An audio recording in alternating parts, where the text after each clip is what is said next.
Welcome back to Afternoon Live. From delays in learning to speak to issues with stuttering, many children have challenges with speech. Here to share how to identify these issues and when to get help, we welcome speech-language pathologist Ashley Carter. Thanks for being here. Thanks for having me. I'm so excited to talk about how we can help more kids. So many kids either struggle with or maybe they're on a different timeline at a really young age with speech, and it can be kind of scary for parents and caregivers. Absolutely, absolutely. So some of the things to kind of think of and keep in mind when you're looking at those speech milestones can be children typically start saying their first words around 1 year of age. So that might be something like ball or mom, dog. Usually around 2 years of age is when children start combining words. Okay. Such as hi mom, bye dad, more milk. And then around 3 years of age, many children are about 50 to 75% intelligible. Okay. And then around 4 years of age, they're typically around 80 to 100% intelligible.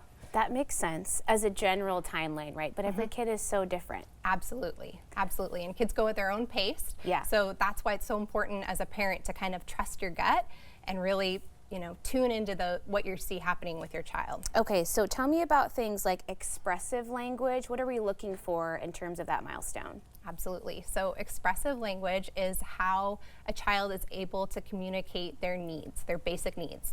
So that can be something like they're hungry, they're thirsty, they need to use the restroom, they really want that toy, they don't want that toy at all. So it's looking at their functional communication, how they're able to get those words out to let people know what they need and want. And then when kids aren't able to do that at a certain point, I would imagine that probably feels really frustrating to them and can manifest in different behaviors. Yeah, we can see can be kind of crushing to their confidence, right?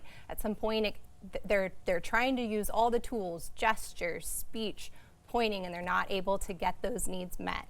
So that's something to kind of consider if you see some of maybe more behavior, difficult tantruming, that could be signs of a speech delay. That makes a lot of sense. Okay, kind of the flip side of that, receptive language. What does that mean in this speech language spectrum? Receptive language is so important and it often gets overlooked. So it refers to how you comprehend or process language.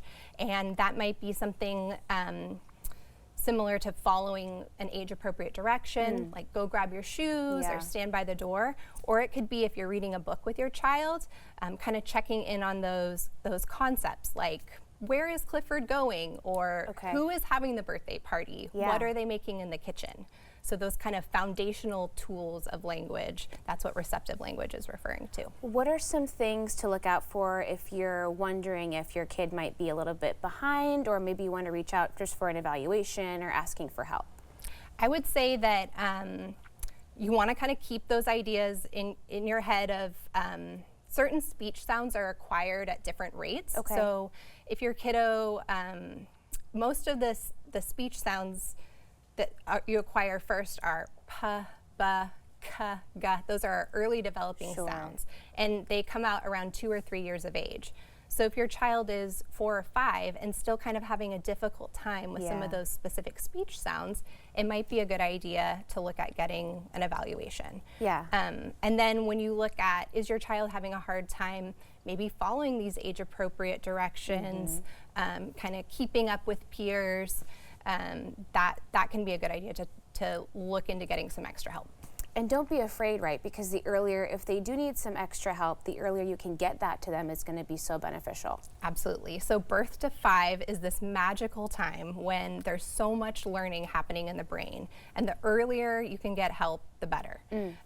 So that's really an important milestone. And if you're feeling kind of lost in terms of where to start, your pediatrician might be a great resource? Absolutely. They are a tremendous support system.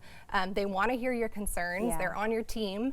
And they also can often refer you to therapy services such as speech therapy that may be covered by your insurance. Right, because you could maybe have something that's available in your local jurisdiction or a private practice that can go through your insurance. That can be so helpful. Absolutely. So another thing, just as you mentioned, a great resource to consider are these birth to 5 programs. It's going to look a little bit different based on what area you live in, but in Oregon they're broken down by county. So each county has a different program of these birth to 5 services. They're free, they're no cost, they can provide an assessment, treatment, and they're there to help you and give you some support and resources. Well, and I imagine if you're struggling with this at home, once you get on a path with some help, it can be so healing and helpful to not just the child, but really the whole family dynamic. Absolutely. I mean, our goal is to have happy, confident kids. And we know that when families get the support they need, either through their pediatrician, through the earlier intervention, through a private practice that can support them, they're less stressed, they feel supported in their child's journey.